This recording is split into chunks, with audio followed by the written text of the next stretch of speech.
Hello, everybody, and welcome to our National Youth Science Day Code Your World webinar. My name is Sarah Hunt, and I work on the field marketing team here at National 4-H Council. We're really excited to have you here today. We know summer schedules are really busy and that you have lots going on, so we're going to make this hour worth your time and go through our Code Your World challenge this year and some ways that you can get ready for Code Your World in your local communities as well. We have a special guest from Google that we're really excited to introduce to you and have her walk through some of our challenges today, as well as our presentation from West Virginia University Extension and Utah State University Extension. So it's going to be a great hour today. Before we get started, I just want to run you through a couple of the things that you're seeing on your screen so that you're comfortable and know how to interact with us in the webcast. In the center of your screen, you should be seeing our main presentation. So you're welcome to make that larger, smaller, whatever's comfortable for you. It does adjust. You can move it around. To your left, you're going to see a question and answer pod, and that is really your way of interacting with us throughout this training today. Please take advantage of it. We really want this to be as useful of a training as possible, and so we would love to hear your questions and comments throughout the session. So don't be shy. If you have questions or you want to communicate with us, that's really the best way to do it. We will stop throughout the session and answer your questions as they come in, so take advantage of that. Also, we have a resource pod, and that's going to be to your right, and that has a number of different links and downloadable materials that we're going to reference throughout our training today, and just definitely take advantage of those materials.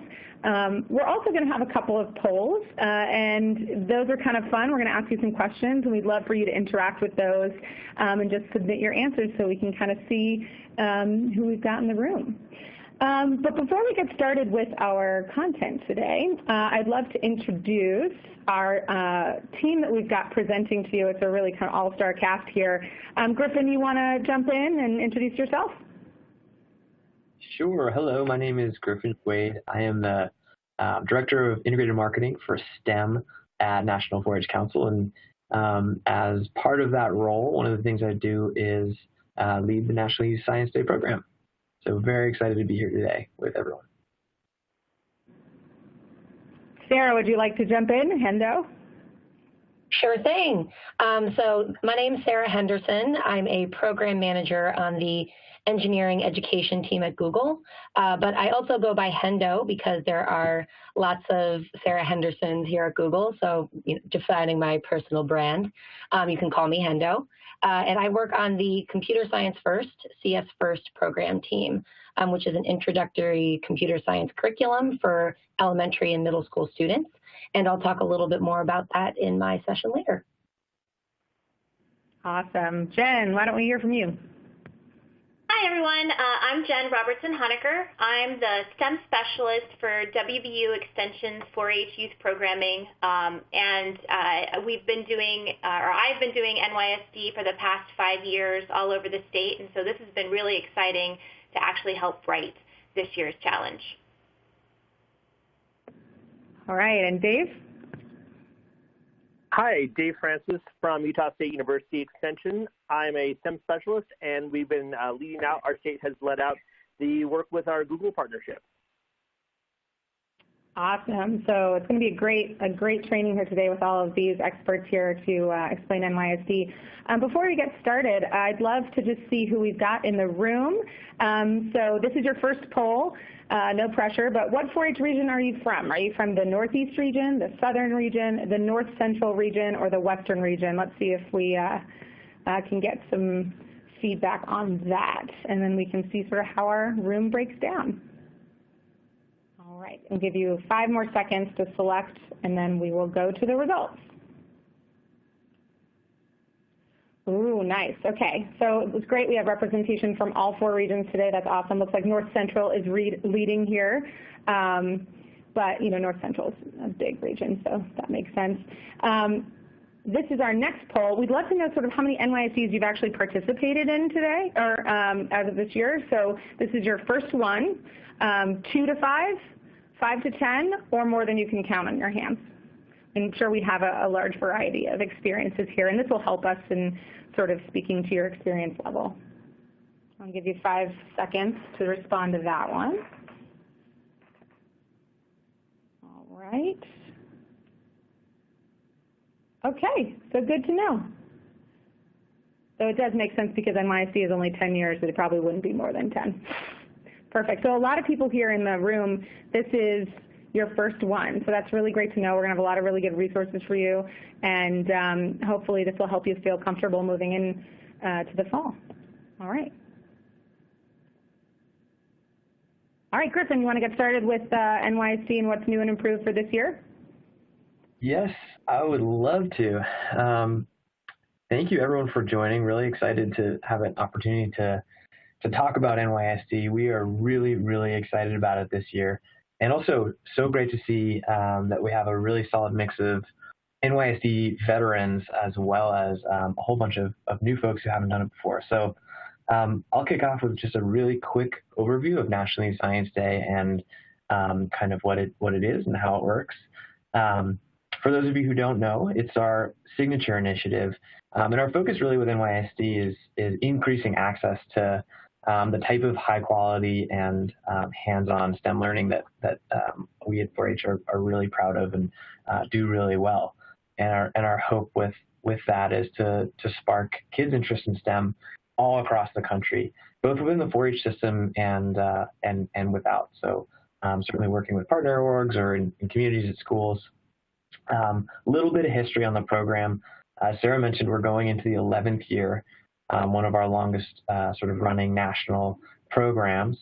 Each year we sort of conservatively estimate that we reach over 100,000 kids with programming, but we know it's probably quite a bit more than that. And this year we're looking to expand that to even over 150,000. It's really something that we're proud of. It's done in clubs, it's done in schools, libraries, camps, after schools, a really versatile program that takes place all across the country. And this year, we are very, very excited to be focused on computer science. And we're announcing that we're focused on computer science not only for 2018, but also for 2019, which is really great and allows us to go a little bit more in depth into this topic that's really cool and really important. In terms of how it works, just a quick overview for folks who haven't participated before. Basically, we at Council work with an LGU each year to develop a challenge and some really great curriculum. This year, we're really, really excited that we and University of West Virginia worked with Google to develop a 4-part challenge. Very, very cool, and we'll, of course, get into that later in the webinar. We worked to put that challenge basically in a box that's super easy for educators all across the country to use and deploy in classrooms or clubs or wherever it may be. From National 4-H Council, we work with our university partners and Google to produce a whole range of videos, promotional toolkits, printable resources that make this really, really easy and give you everything you need, not only to run National Youth Science Day in your community, but to promote it and draw new people in as well. From our side, we do a whole lot of national marketing and earned media, and this is a really great way to raise visibility of our STEM work all across the country. And each year we find that there's just a ton of local media coverage of events happening all across the country. It's really one of those big moments that puts 4-H on the map each year. And as I mentioned, there are hundreds, but really thousands of local events across all 50 states each year where kids and volunteers and professionals all do National Youth Science Day. All right, so I wanted to share a little bit about why we are so excited to be covering computer science this year. We really think that computer science is a huge gateway for kids everywhere, and really an opportunity for us to sort of expand our program offerings within 4-H and to teach kids a really valuable skill that's going to help them in schools and later on in their careers. So really, computer science, a lot of people think of it as just coding or just software engineering, but really in every single industry from ag to the arts, all manner of business, anything you can think of really. Computer science is something that has applications, and we've seen lots of studies over the last few years showing that there's going to be a ton of demand for a range of different jobs that require computer science skills, and not enough supply in terms of the people who have the skills to fill those jobs. So this is a huge opportunity for kids to get an early start learning some of these skills that are going to be really important in the job market of tomorrow. Another thing we've seen over and over in lots of surveys, national surveys of parents, is that parents want CS skills. So do teachers, so do kids. Over 90% of parents are saying that they would love more CS offerings in their schools. We know that schools alone can't meet this demand, so really important for us to step in and really offer some of the skills and training that that parents and kids are really wanting to have. And the other thing that's great about computer science, and we'll get into a little bit later, is that it's not just about learning how to code per se. Learning computer science teaches kids computational thinking skills that really help them become problem solvers across a whole range of different types of subject areas. So computational thinking is a way of problem solving that has been shown to actually help kids with English, with math, with social studies. It's a really important way of approaching problems that learning computer science teaches. So really important. We're really, really excited about computer science and looking forward to exploring that not only this year, but the following year. The next thing I want to cover is that we have been lucky enough to get lots of really great user feedback from folks in the field, and we are really, really excited about some of the things we heard following last year and some of the changes we've made to National Youth Science Day this year. So if you're familiar with National Youth Science Day, you will notice that some things are a little bit different, but hopefully all the things that are different are things that you're really excited about and are going to make this easier both to plan and to facilitate. So I'll go through some of those changes now to so you have a sort of sense of what is new with NYSD and improved. So one of the things we're really focused on is making things easy to plan.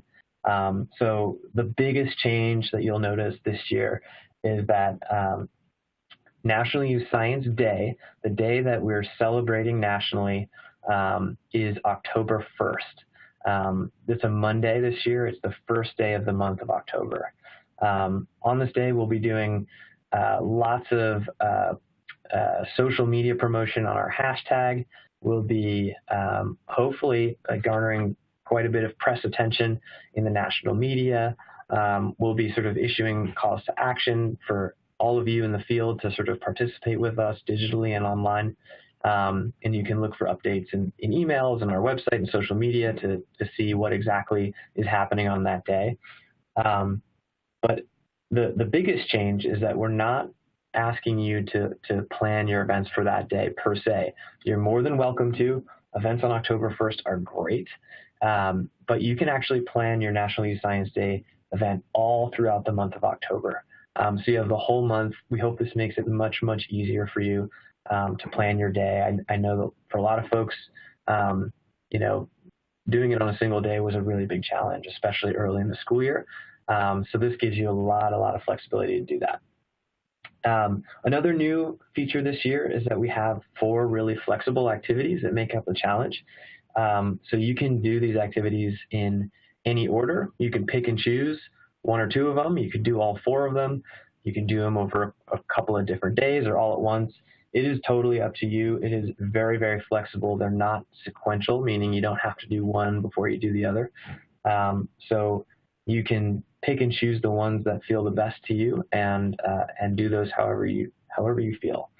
In addition to that, we tried to make this as easy as possible for people with limited technology or limited access to internet. So if you have no access to computers, you are all set. We have 3 great offline activities that don't require any computers at all. if you do have computers and internet, we have a really great online activity that you can do. And if you have computers but no internet, we have great options to do the computer-based activity even offline. So it is very, very flexible for lots of different types of scenarios this year. In addition to that, so hopefully that makes planning your event experience to facilitate this. And your kids do not need any CS experience to have a great time. This is designed to be a completely introductory challenge. All of the activities are designed for people who have no prior experience or really limited prior experience. If you do have kids who are really advanced coders, they can be great assets and helpful facilitators, but you do not need any sort of experience in computer science. You'll also notice that we really paid a lot of attention to making the instructions for these challenges really straightforward and hopefully user-friendly. Put a lot of effort into the facilitator guide and actually adding talking points for you. So as you're going through, there's a lot of background and everything you need to sort of lesson plan. But if you're interested in sort of sticking to a script and having it all there, it's in the facilitator guide, which makes things just a little bit easier and a little bit nicer for folks as they're trying to facilitate. And another thing I'll mention, and Hendo will get into this a little bit more closely, is that the online activity is really self-guided on the Google CS First platform, and it's really designed so that kids can have a self-guided experience, and it's just incredibly thoughtfully engineered so that you as a facilitator don't have a big burden of trying to teach these concepts to the kids. It's all taken care of with videos and online instructions. So really, really cool. I think all those things will make this simpler than ever to facilitate for you, even though computer science is a very cool topic. And then the last thing that we were really intentional about this year is one of the biggest things we heard in terms of feedback was that people were interested in going deeper after NYSD and learning more about the topics at hand. So this year we're really excited to offer a lot of resources for continued CS learning. We have the computer science playbook that we've developed with Dave from University of Utah and Google and Jen and many others, which provides a whole range of resources. It's linked, or it will be linked on our website, and you'll be able to download it closer to October. We are also excited that we're doing this as a multi-year topic. So that CS is coming again in 2019, and that means we'll hopefully be able to go a little bit deeper or provide some additional activities, which is great. There are a lot of other resources we can also point you to, which are included in the guide and various other places. And this year we're doing we're really focused on making NYSD accessible for team leaders.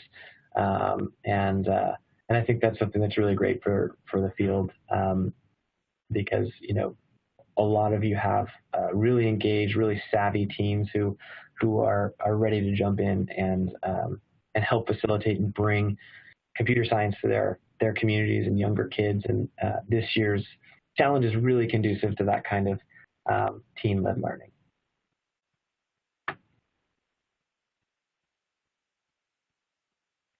All right, so I've covered this a little bit, but just to review what the experience is like one more time. October 1st, that's that national celebration, big PR moment and digital social convening moment on October 1st. And look out for more detail. The hashtag is included in the guide and on the website, and we'll certainly be sending communications on what to do that day to take part in kind of the national fun. Plan your local events anytime throughout October. And just so you know, we will be hosting sort of a national convening after the month is over at the Maker Summit on November 2nd. We'll be doing a really cool little activation with some of our national partners and a lot of teens and kids from across the country there, just so that you're aware. And if you haven't seen, if you don't know about the Maker Summit, go check it out on our website and learn a little bit more about it. And one thing I'll emphasize, just because it's in this chart, is that these kits are totally reusable. So we hope that after October is over, you'll continue to do this challenge and recycle it and continue to use it for kids throughout the year.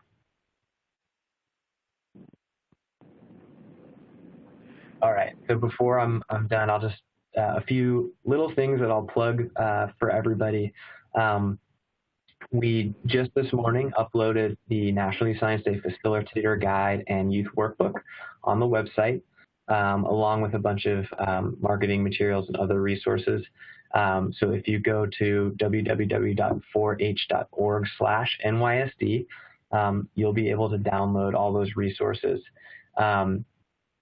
For those of you who are going to go check that out, we are going to reorganize how those materials are presented a little bit later, but they are there for you now to take a look at and really dive deep if you'd like to. There will be a survey again this year. This is what helps us make changes that make NYSD better. So please, when you see that link come to you in email or over social, please do take a minute to fill it out. It'll be quick and it's going to help us really make NYSD better. Also, please don't forget to tell your friends now that you've seen the webinar, or once you've seen the webinar after this, tell your friends about NYSD, get them excited, have them check out the website and the guide. We are really excited about this one. So tell your friends. And finally, preemptively, we are asking that people don't share the link to Animate a Name, which is the online activity, until October 1st. I know you guys are all going to be really excited. You're going to be sharing everything. Totally fine to share the link to the NYSD landing page where people can get more information or order their kits, but we are asking not to share the direct link to Animate a Name until October 1st. So that hey, Griffin, we actually have a question that came through, Griffin. And someone would like to know if you could tell them a little bit more about the Maker Summit on November 2nd. I can tell you a little bit. Dave may want to jump in here and give sort of a really quick overview. He is helping us organize that whole event, and it's much bigger than just NYSD. So Dave, would you be able to give a really quick overview of what's happening at the Maker Summit this year? Definitely. The National 4-H Council, they run different summits throughout the year. And the Maker Summit is this idea that we want to bring in youth, teenagers, and adult advisors who are excited and interested in making to spend a weekend in just right outside of Washington, D.C., to engage in various maker projects. And this runs the gamut from very low-tech make your project to higher tech, wearables, computer science. We visit different maker spaces. This year we're talking about visiting some national labs. So it's a huge opportunity for people interested in making to gather together and learn from each other and participate in some really cool design challenges and learn more about what is the maker movement and how to get involved.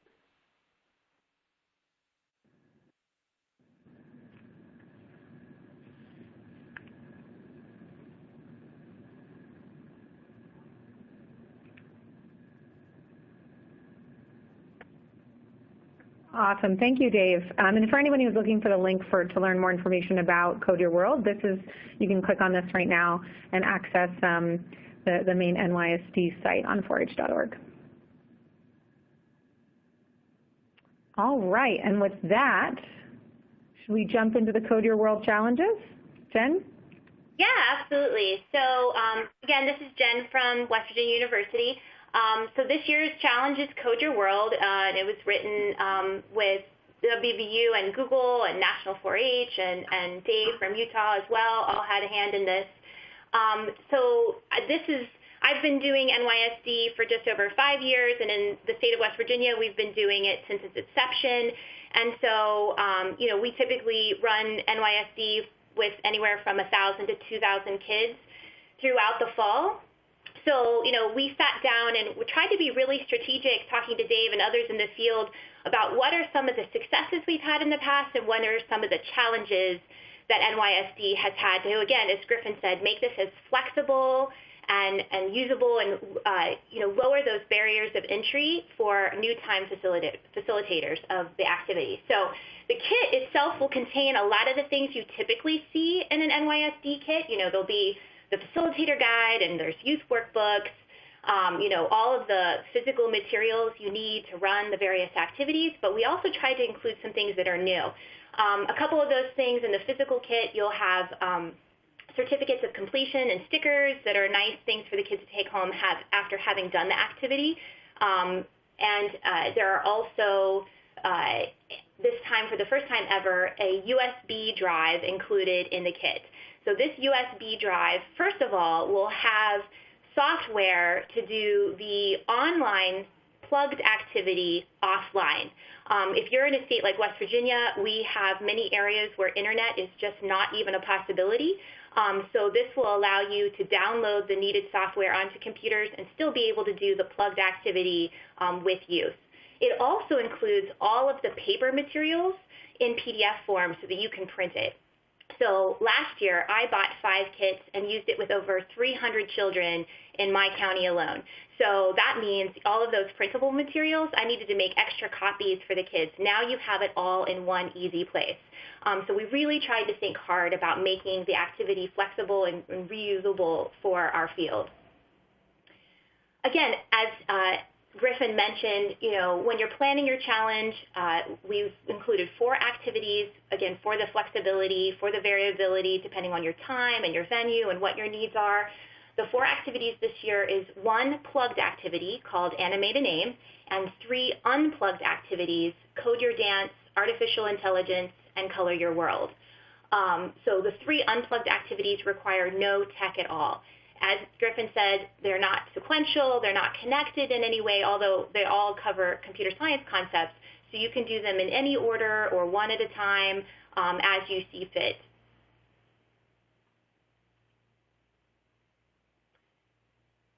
So our first activity is, Hendo, sorry, go ahead. Thanks, Jen. Yeah, sorry. So this is Hendo. Again, I'm a program manager on the CS First team at Google, and I'm going to talk a little bit about the Animate a Name activity. But first, I just want to reiterate how excited Google is to be a part of National Youth Science Day this year. It's the first time that CS First has gotten to partner with West Virginia and the 4-H team to create this 4-part challenge, and I'm really excited to tell you about the activity that we developed especially for Code Your World, Animate a Name. So true to the name of the activity, Animate a Name is an opportunity for kids to create their very own animation, coding project using a name or word of their choice. So this can be a nickname, it can be their pet's name of your favorite sports team, where they're from. They can use their creativity to pick whatever name or word that they'd like. So in order to do that, they'll be using 2 awesome tools. The first is Scratch, which is a block-based coding language where kids use coding blocks, which kind of feel like digital puzzle pieces that snap together to make a coding project come to life. It's a great introductory coding tool that comes out of MIT that the CS First team works with in all of our activities. And then the second tool that you'll be using is CS First itself. CS First is Google's introductory computer science curriculum for elementary and middle school students. And what we do is we use video tutorials to teach kids the basics of coding in Scratch so that educators can circulate the room, support, and troubleshoot. So the way that we've structured it this way is that we want to make sure that anybody can introduce coding to their classrooms. So you don't need to know how to code in order to run the activity. All the activities in Code Your World reinforce, like Griffin mentioned and Jen mentioned, computational thinking, which is a method of problem solving that allows you to break down a very complex problem into smaller pieces. CT, again, computational thinking, is a highly transferable skill that we think is relevant to lots of subjects outside of just computer science and potential career pathways. So the CT concepts that we cover in Animate a Name are decomposition and algorithmic design. But in addition to that, we also cover computer science concepts, specifically events, sequencing, and loops, which are 3 of the most introductory computer science concepts that are not only learned in Scratch when creating Animate a Name, but are very transferable to learning high-tech programming languages like Python or Java. So the activity takes 45 minutes to an hour to complete. This is a little bit longer than a typical National Youth Science Day activity, but we've budgeted this amount of time because we want to make sure that we're giving ample opportunity to get set up, for kids to familiarize themselves in Scratch, and to make sure that they have the time to actually create something that they're proud of and excited to show other kids about. So in order to kind of allow for that flexibility to play with the blocks and add more letters or characters to their projects, we've said 45 minutes to an hour is a good amount of time to allocate. So the primary resource that you need outside of this kit, as Griffin and Jen mentioned, is a computer. So this is the online, we can do it online or offline, but this is the activity that you run with an actual device. That said, headphones are optional. The online version of the activity has videos, and so if you're up for a cacophony of sound, headphones are certainly not required. But if you do have headphones available, or if the kids have headphones available, encourage them to bring them just so that they can also have them as a useful tool. And then again, having internet connection is also great, but we've provided materials and created an entire pathway to do this activity without internet connection as well.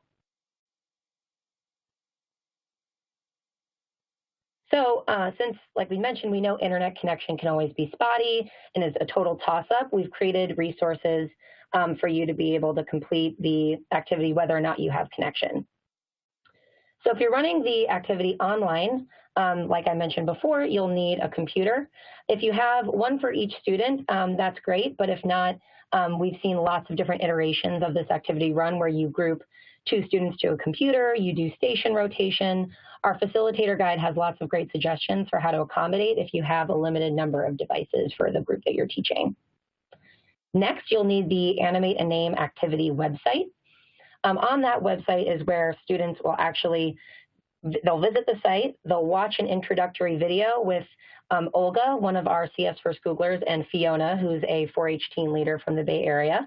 They'll actually guide them through what the activity is all about. It'll teach them how to open the Scratch website, show them how Scratch works, and then through a series of additional instructional videos, give them coding challenges that will allow them to customize their projects by making a letter change color, adding a character, making something spin. There are a lot of really fun and creative things that kids can do to make their projects come to life and have an immediate, tangible project they can walk away with at the end of the activity.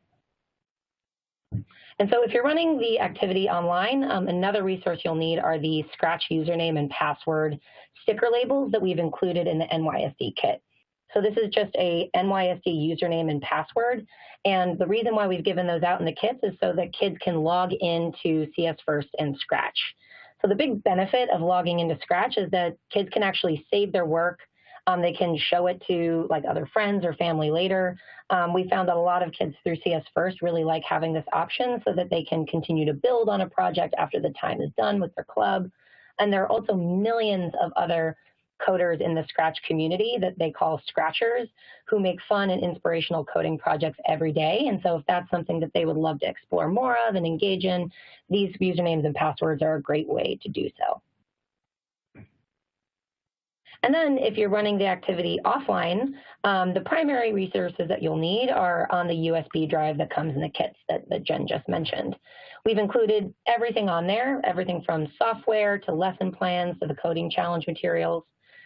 Specifically, the first thing you'll do is download Scratch and Adobe Air program resources off the USB drive.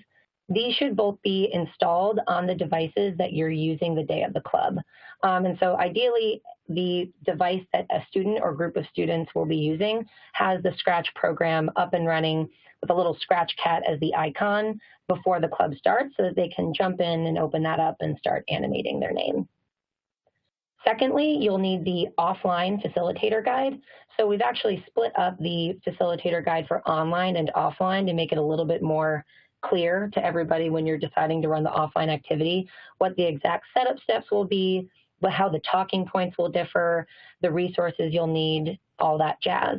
So that's offline facilitator guide is also found on the USB drive. And then lastly, what we've created to make the offline activity feel very similar to the online activity is that we've created scratch cards. Scratch cards are essentially printout cards that give students coding challenges. And so like I was mentioning before, there are videos on the CS First website that say, you know, this is how you make a sprite or object change color. This is how you make a letter spin. These scratch playing cards actually directly line up to the CS First videos that we have on the website.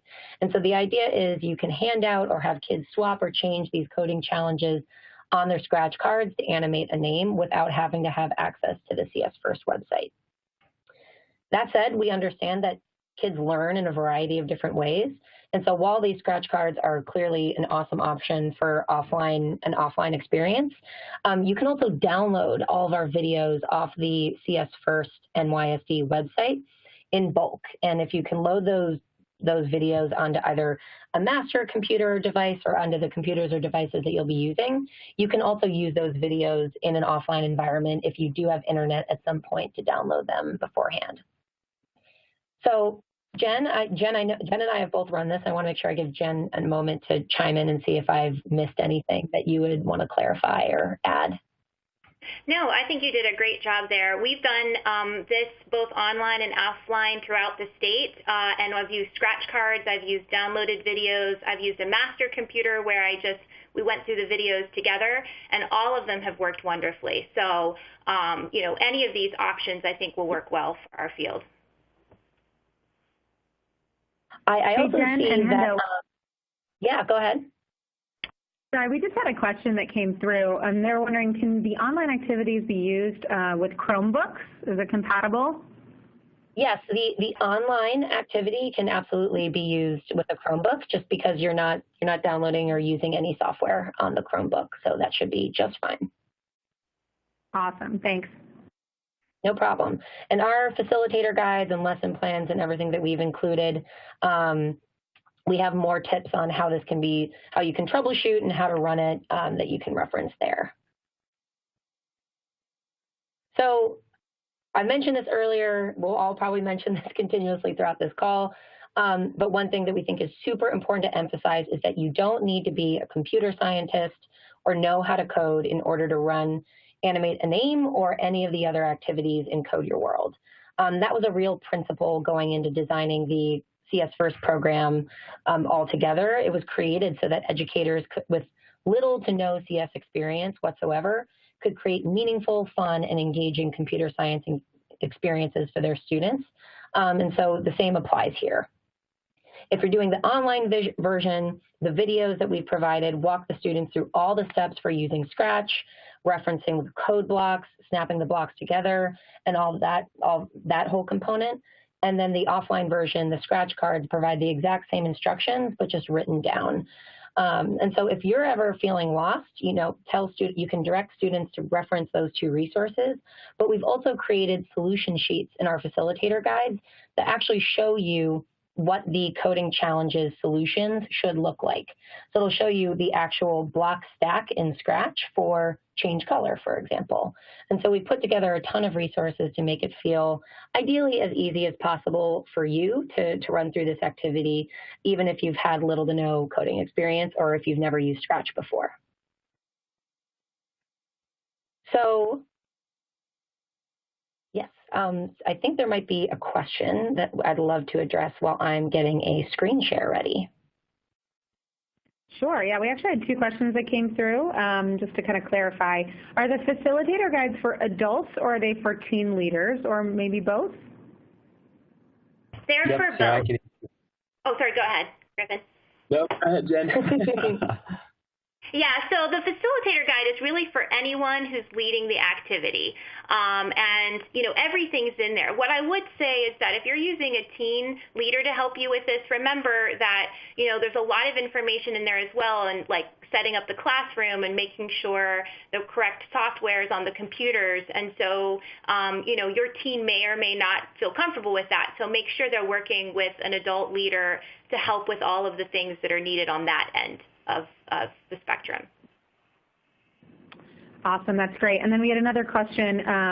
Are the copies of all the videos that Hendo was referring to on the Jump Drive? Like, is that a place where they could access them, or do they need to download them online? No, they're not on the Jump Drive primarily just because of space. However, they are on the website that Hendo's getting up and ready right now. So maybe she can show you where those are located. Awesome. Thank you. Thanks, Jen. Sarah, just want to confirm that the website that I'm going to screen share is viewable to the audience right now. Are you guys seeing there should be a media bar or like a media box at the bottom, and then is going to start sharing her screen for her browser. If you can see it, just give us a little shout out in the question and answer pod. I can see it in the audience view. Yeah, Great. I can see it too. Wonderful. So this is the website that was referenced in the URL. It's g.co/cs1/NYSD kit. And Google, 4-H, and West Virginia University have all gotten this website together to help with running your Animate a Name activity.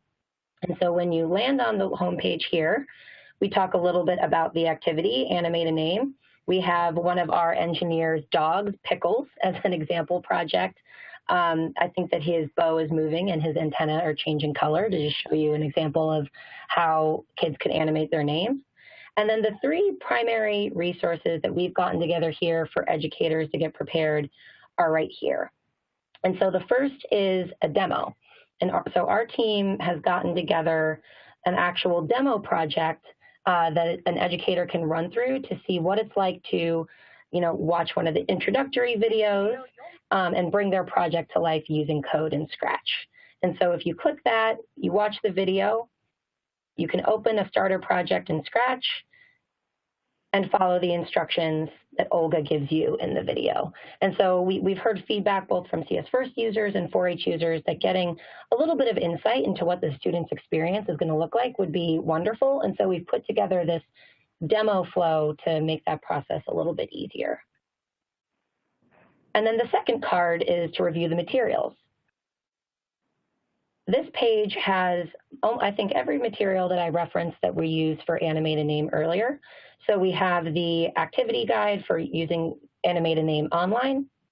We have the activity guide for using Animate a Name offline.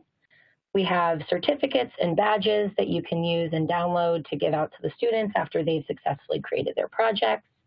We have a student roster where you can, if you want to document the usernames and passwords that you've handed out to students to log into Scratch, that's a great resource for that. And then here to the question that we had earlier about downloading all the videos, here we actually have a zip file of all of our videos bulked together so that if you want to download them to a device and run them day of the event, you can do so.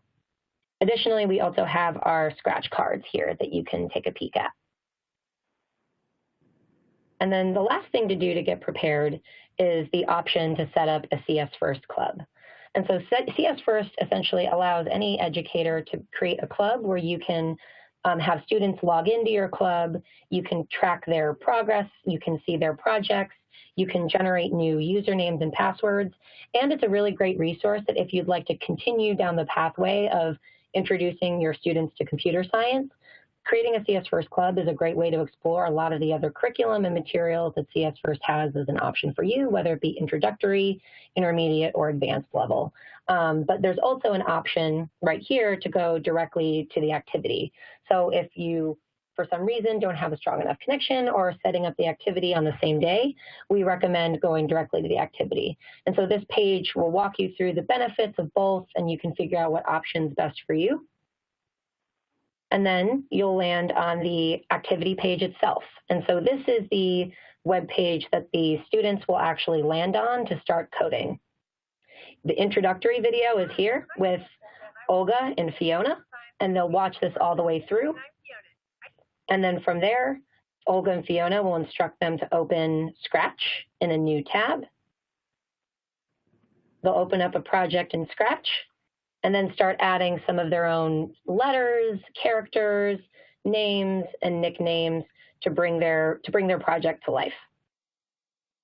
And if they are looking for inspiration, the activity page, all of these little add-ons below are videos that teach them how to do specific things to their project, like spin, change color, grow and shrink, so on and so forth.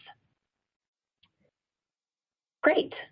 So this website is currently available for you to check out and peruse yourself. Like we mentioned, feel free to use it, reference it, and you can use it to prepare if you're hopefully excited about doing Animate a Name. But we ask that we hold off on sharing too broadly until a little bit closer to October, like Griffin mentioned. Hey, Hendo, we did have a question in regards to that and sharing. Someone has an in-person training with other staff that are going to be implementing the activity in September. Is it appropriate to share it with that group so they feel prepared to use it? Is that okay? Yes, everything, the activity and the teacher demo, that is all exactly what it's going to look like on October 1st for NYSD, and so they can feel totally empowered to use it. Yeah, it's just mostly like social sharing, public sharing that we're asking people not to do at this time. It may be that we sort of lift that request and you can share away. And if that's the case, we will contact people via email and update things on the website. So keep your eyes peeled, but for now, just keep it under your hats a little bit. Perfect. Great. So I will pass it back over to Jen to talk a little about Code Your Dance. Great. So I'm going to go through the 3 unplugged activities just really quickly just to give you a feel for what these are like. Again, these require 0 technology for any of them. The first one's called Code Your Dance, and it's actually a 2-part activity that introduces kids to how computers think and some of the basics of coding. So in the first part of the activity, kids are going to actually create an algorithm.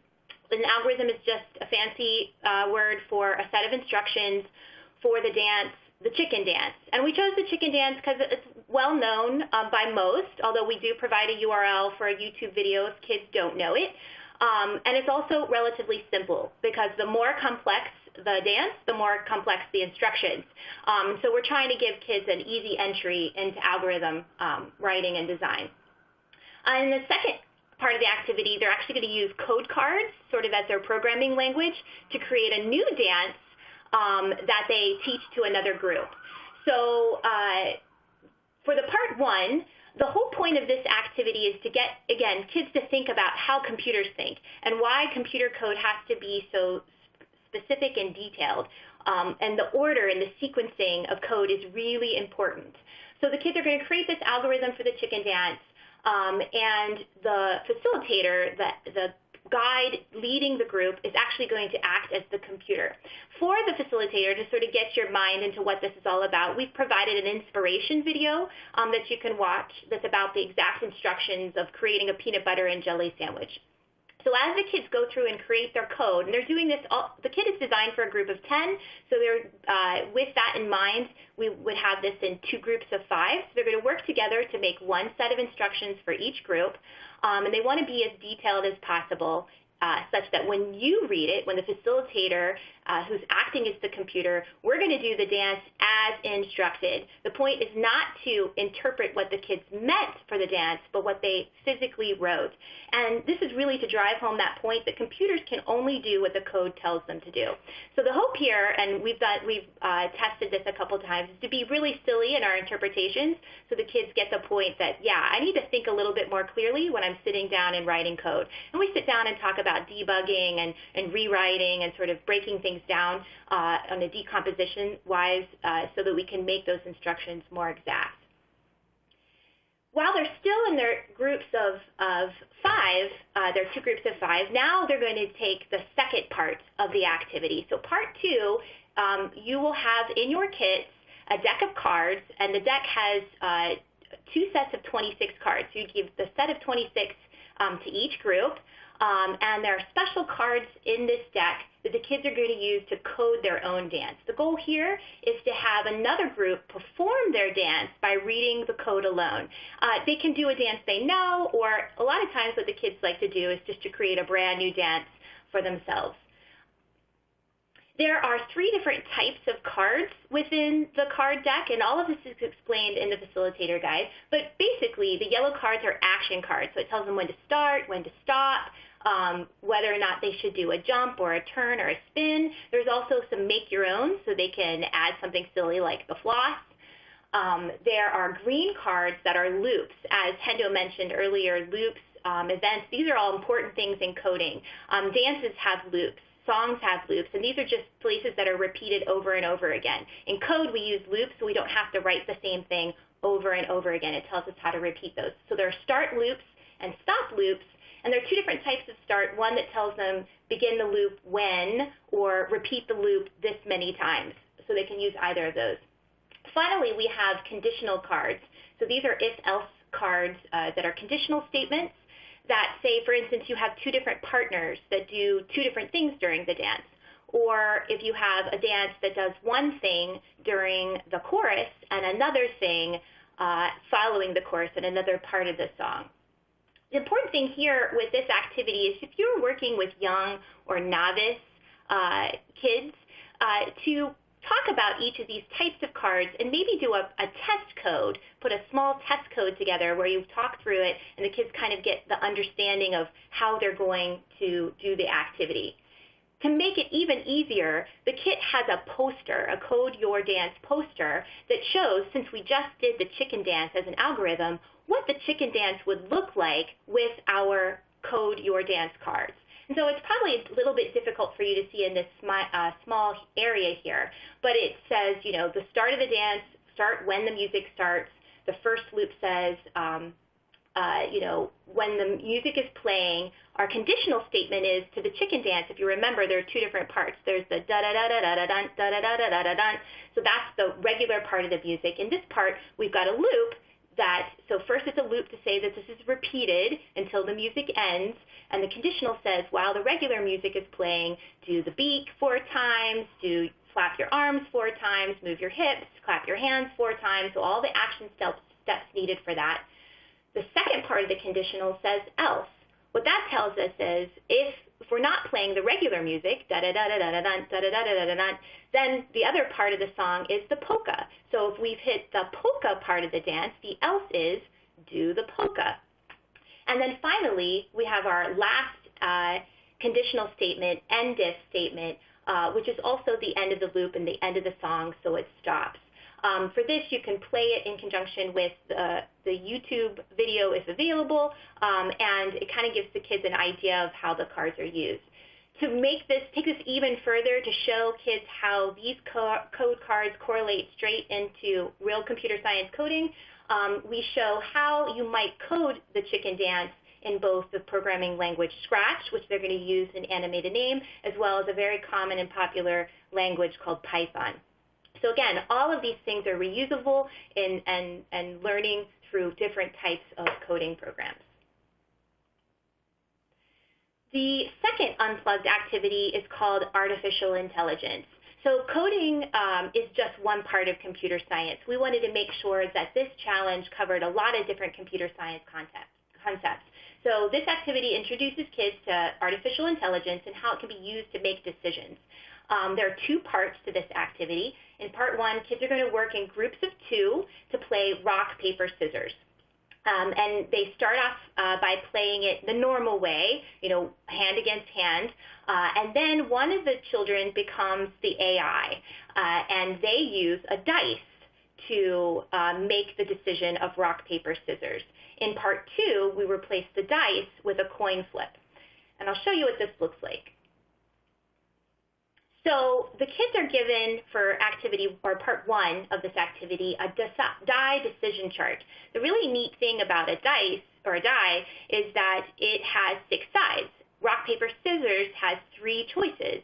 So as we play the game, ends up being very even in that there are 2 options per side as kids go through this. It doesn't take long before the kids realize that sometimes it's a lot easier to play rock, paper, scissors against another human than it does against an artificial intelligence, because they can kind of infer decisions using psychology, whereas the dice or the die is truly random and there's really no prediction for that. In part 2, we take the die away, or they can use the die against a coin flip AI. The coin flip AI has to use a flowchart algorithm to decide rock, paper, scissors. And so they play that a couple times, and there's a taking it further data analysis section where we actually ask the kids to go through and put tick marks for how many times the coin flip chooses rock versus paper and scissors. After this, kids see pretty quickly that this one, although still random, doesn't have the same equal probability as a die. So with this, rock tends to choose around 50% of the time for the coin flip and 25% of the time for paper and scissors. So their next task is to design a new algorithm for the coin flip AI such that we get a fairer balance, a more equal probability of hitting rock, paper, and scissors every time we do the coin flip. Finally, our third unplugged activity is called Color Your World. This activity is actually about a puzzle in both computer science and math around map coloring. Map coloring involves finding the fewest number of colors to fill in a map so that no country that's touching or neighbors to one another is the same color. It introduces this idea of pattern recognition, and pattern recognition is really important in computer science, and it's about breaking down problems into smaller parts and creating these reusable solutions. Pattern recognition, for instance, is used in facial recognition software. There are also 2 parts to this activity. In parts 1A and B, the kids are coloring maps to determine the minimum number of colors required for each, and this allows them to, again, recognize patterns that are going to appear in the map, those that follow the rules for 1, 2, or 3 or more colors. In part 2, kids create their own world maps to fit those rules. So if we look at a couple map examples here, so these are 3 maps that the kids will be coloring. Here are the solution colors that the facilitators see in the guide. As the maps become more complex, they require a greater number of colors. But what the kids will see throughout both activities is that no map that they create could ever use more than 4 colors. And so a lot more detail is included in the facilitator guide on how this applies to a whole range of both math and computer science software and probability and thinking and skills and those computational thinking skills. So those are our 4 activities, and I don't know if there were any questions that I might address about any of those.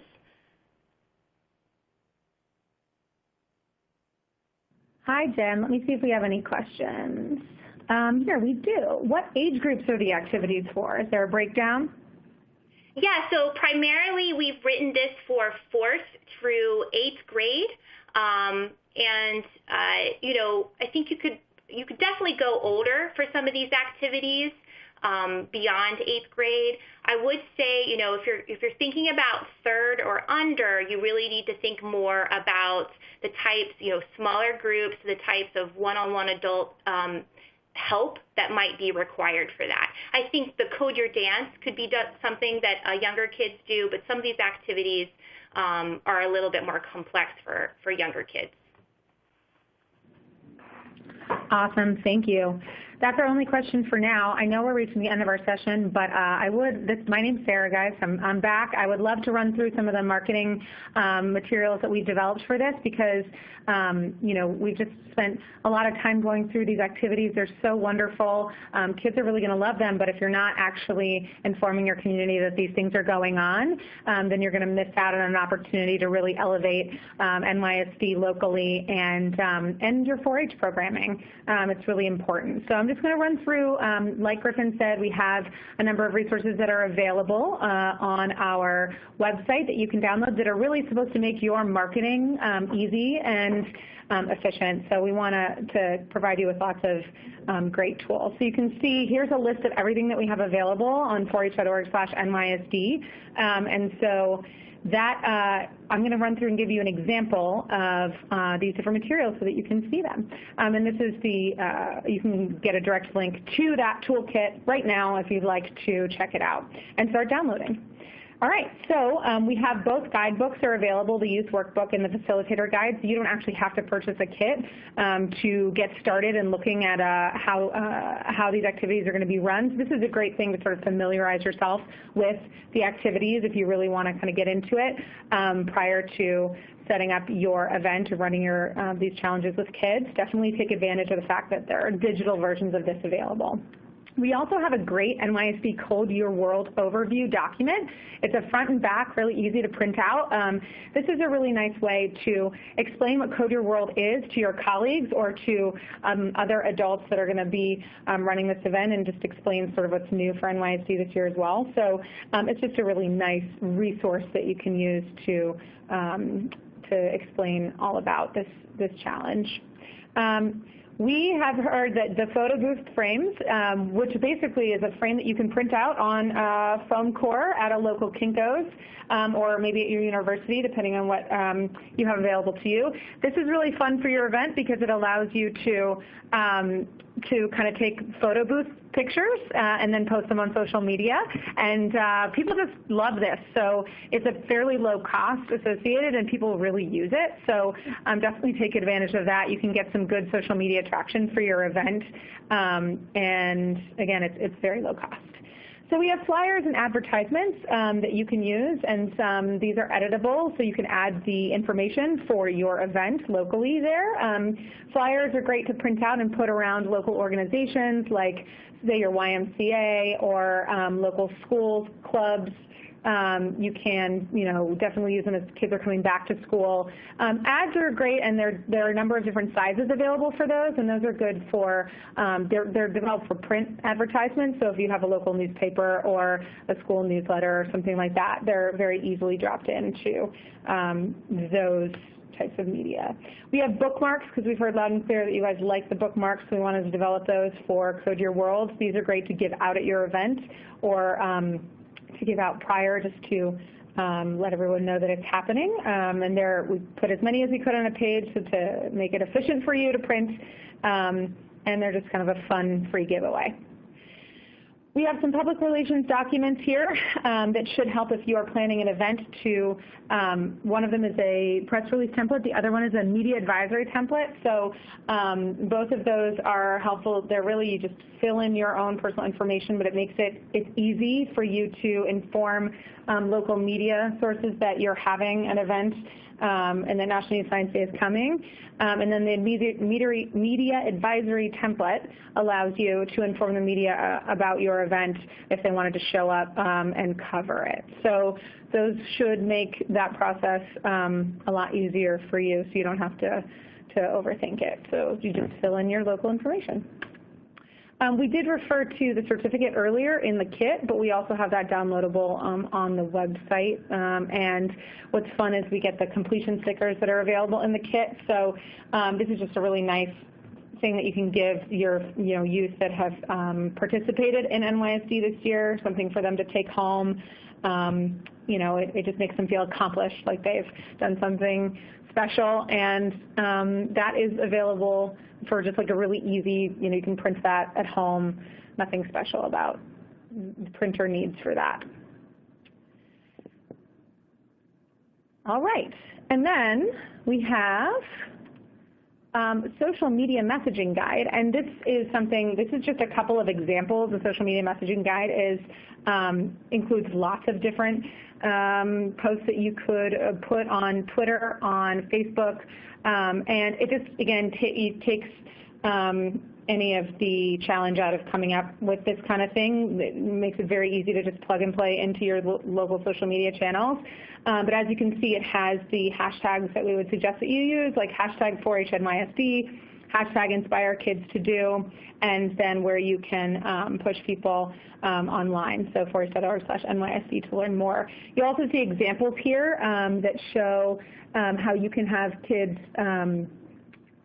sort of like encourage them to post their own photos, because we know kids are awesome with social media. So you definitely want to increase your engagement by encouraging them to post on social media and using these hashtags, and then hopefully we can have sort of a trending situation. So these are just some examples that you can use. You're also welcome to come up with your own, but it should make it fairly simple for you.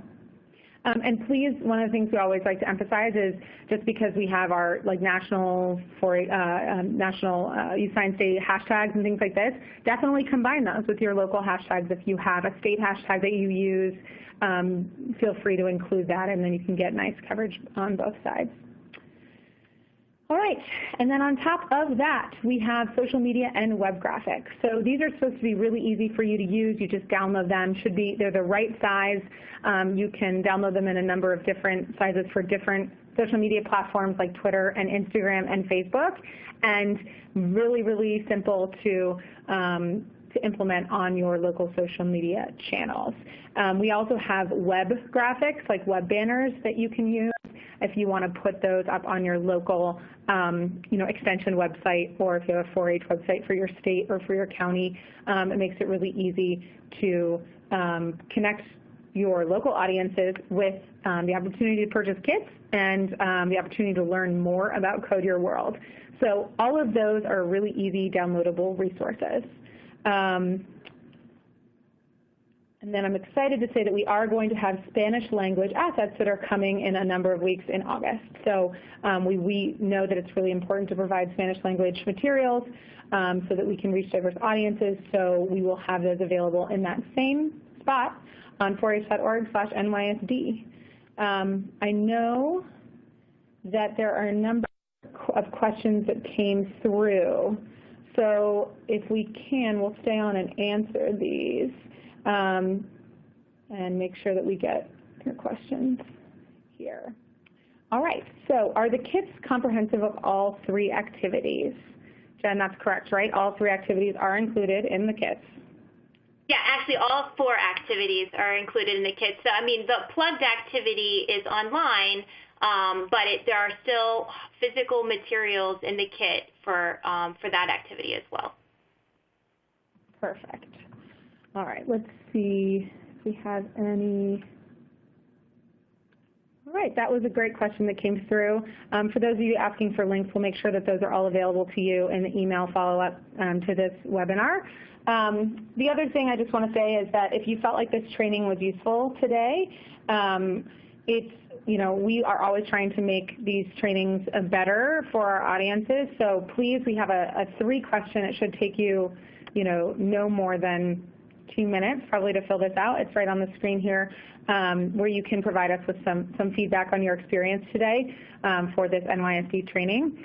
And the other thing I wanted to say is that this will be available to you as a recording after the session has concluded. So thank you. We had over 100 people live in the room today. That's fantastic, especially because we know how busy you guys are in the summertime. And so thank you for making the time for us.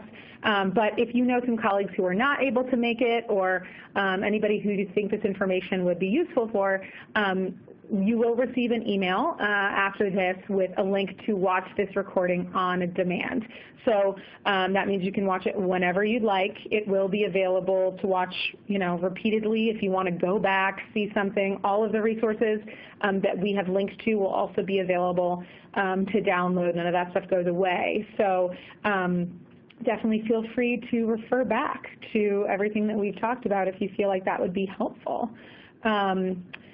We have another question that just came through. How many kids will each kit supply? Jen? So the kit is designed for 10 kids. You could certainly make that stretch for some of the activities for bigger than that, but we specifically designed this one for 10 kids. 10 kids, great. But it can be used over and over again, right? True, That's right. Yeah. Yeah, go ahead, Griffin. Sorry, Sarah, you said it. I was just going to say 10 kids at once, but you can reuse them over and over again. everything is printable. So if, kids write on some of the materials that come in the kit, you can just print them out again and run it forever, really. Right, and I would add that the activity that's probably the most restrictive in terms of 10 would be the artificial intelligence, just because the kids work in groups of 2 and there's 5 dice and 5 coins. So, and those are easily procured materials if you wanted to expand it beyond 10 kids. So it really is very flexible, and those things can be used over and over and over again. Awesome. And this is a link to purchase kits on the Shop 4-H website if you guys are interested. And just so everyone knows, all those links that we referred to throughout the session are to your right on the resource pod. So if you want to check out the CS First link again, if you want to go back and see the videos, those are all there. So definitely just start clicking away if you need access to any of those. Yeah. Okay. Perfect. Let's see if we have any more questions. Oh, we do have another question. When does pre-order or pre-sale end? I can answer that one. Pre-sale is scheduled to end on August 8th. So that gives you a little over a week from there to get your pre-sale orders in, and kits will start shipping shortly after that, within about a week or 2. Awesome. Perfect. And actually, all right, I will just really quick, Sarah, before we wrap.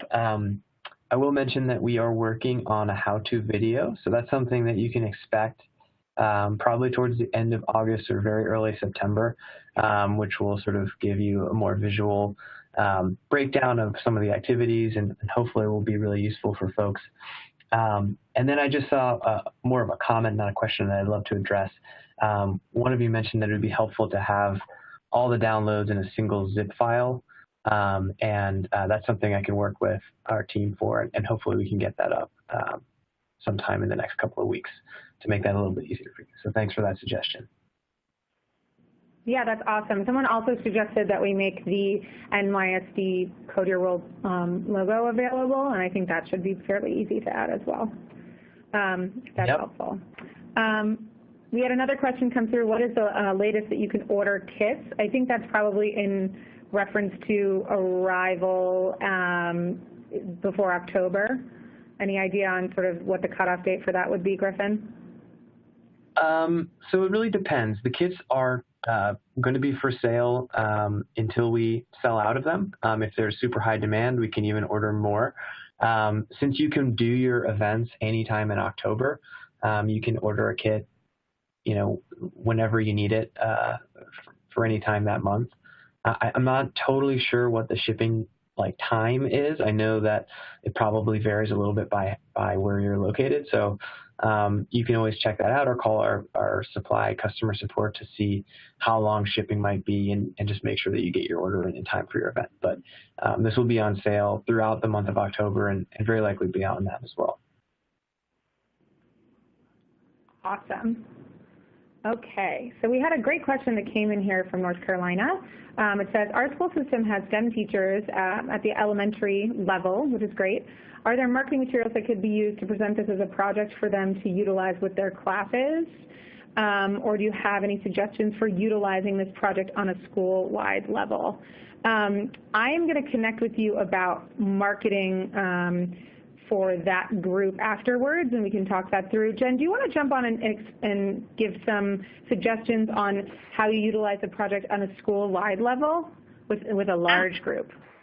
Absolutely. So we have used NYSD a lot in the schools, and for that reason, one thing that I forgot to mention earlier in the webinar is that in the facilitator guide, we've included a next generation science standards in the booklet, so that's one good sell right there to help you more easily enter the schools. If you are doing this for a whole school environment, there are a couple different ways. The Code Your Dance activity is something that you can actually do as an assembly. We did it at a very large event with 200 kids, and we just had them break down into smaller groups to write their algorithms, picked a few, did this dance, then handed out the cards. Of course, at that scale, you'd need to code your dance cards. There are printable versions on the USB, so you'd want to make sure you printed enough for each of the groups. I think our group sizes were about 8 to 10 kids per group when we did that. The other activities, you could set up stations where the kids bounce through different working groups, spending some time in a computer lab and then going on to the AI and going on to the Color Your World activity really is almost could even be done at sort of a state fair kind of thing, where they could come up and do some of the activities. It's coloring sheets and complete it, and then after a few minutes leave on or continue to work at it. So we kind of created that in the mindset of a county or state fair as necessary. So I think there's a lot of adaptability here. What I will say is the CS First program is totally designed for schools for the actual online activity. Being able to reserve a computer lab and working with teachers, once they see how the videos step the kids through the activities, they are all about wanting to take it on and do it more themselves. And there's so much online that they can do that. Once they start with our 4-H activity, we could actually then have whole school systems that adopt CS First, which is free and open to the public for lots of other computer science use in their schools. And I think that would be really wonderful. That is awesome. Thank you. This is a great question coming through from California. She's wondering if they heard correctly that this will continue next year also, and sort of like what does that mean, and can we say that somewhere so people know that the project's going to build in scope? Maybe a little more information on what that means. Yeah, so I think at this point what we can say is that we will definitely be focused on computer science again next year. Whether it's a continuation of Code Your World this year or something slightly different that builds on some of these skills, we don't have a really concrete answer to that yet. We haven't created next year's yet, but you did hear correctly that 2019 will again focus on computer science. So you can expect something similar to what we have this year. Awesome. Another question just came through. Could this fit into 6 lesson plans to meet the ES 237 requirements? Well, so you have 4 activities there that would go towards that. And then what we didn't get a chance to show you today is the CS First website actually has a lot of additional online activities very similar to Animate a Name. So they have the Google logo activity. Then they have themed activities. They're actually 8 lessons long, and we've been running several of those in schools and after schools here in West Virginia, and we have been meeting that requirement and then some with the themed activities. Again, they all are set up for facilitators with 0 coding experience, and we've been doing it in some of our most rural counties in this state. So I would say the kit will get you a part of the way there, at least 4 of the 6, and then the other CS First activities will get you the rest of the way. Yeah, this is Hendo here. I think that maybe afterwards we can, in addition to sharing the NYSD CS First Animate a Name landing page, we can just share the CS First website and curriculum generally, because the Animate a Name is a sample activity, as we like to call it. So it's like 45 minutes to an hour long. It's a great introduction, but we have themes that are full lessons that can last 8, 9, 10 hours that you can use as like a fuller lesson plan to spread out over a semester or to meet requirements. So Sarah, I'll make sure to put a note to link to the CS First curriculum a little bit more broadly in case others want to take a look through that. Awesome, that would be great. And there was a couple of questions just about when we think the pre-ordered kits are going to be arriving. Griffin, do you have any information on that to share? Yep, so the kits will be shipping in mid-August, and so, the orders are fulfilled in the order in which they are received. So I would expect kits to start arriving at doorsteps in mid to late August. and stretching into September. If you have a specific need to have your kid arrive, before early September, you can call the Shop 4-H support desk, and they should be able to help you at least prioritize your order so that it's one of the first ones that's shipped from the warehouse. I ask that if you don't need your kit shipped, more urgently, that you don't do that, just so that the folks who do are able to get theirs. If for some reason you need some of those materials, or you need those materials before it's going to be feasible to get them to you, I do recommend going to 4h.org/NYSD, where you can print the facilitator guide and the youth workbooks. And I think looking through those and reading those will really give you a very, very good sense of how to prepare for these activities. So even if you don't have a physical kit in hand, you will be able to use those resources to get ready if you're doing a training or anything else like that. Awesome. All right. Well, I think we have addressed your questions. Thank you guys for sticking with us a little bit over our scheduled time. You had just such wonderful questions, and it was great to be able to answer those with you live. If you have any additional questions, please feel free to reach out to me, and I can connect you with anybody on this team. Also, there is a presenter pod to your left that has our email addresses and contact information if you have additional questions that you would like answered. We are here to help, so do not hesitate to reach out if you need anything else. Anything else you guys want to say before we sign off? Nope, just thanks for joining. Thank you, everybody. It was great. Yeah, thanks everyone so much. We're so excited to see all the awesome stuff that students create for Code Your World. Thanks so much for being with us, Hendo. It's awesome to have Google on this training.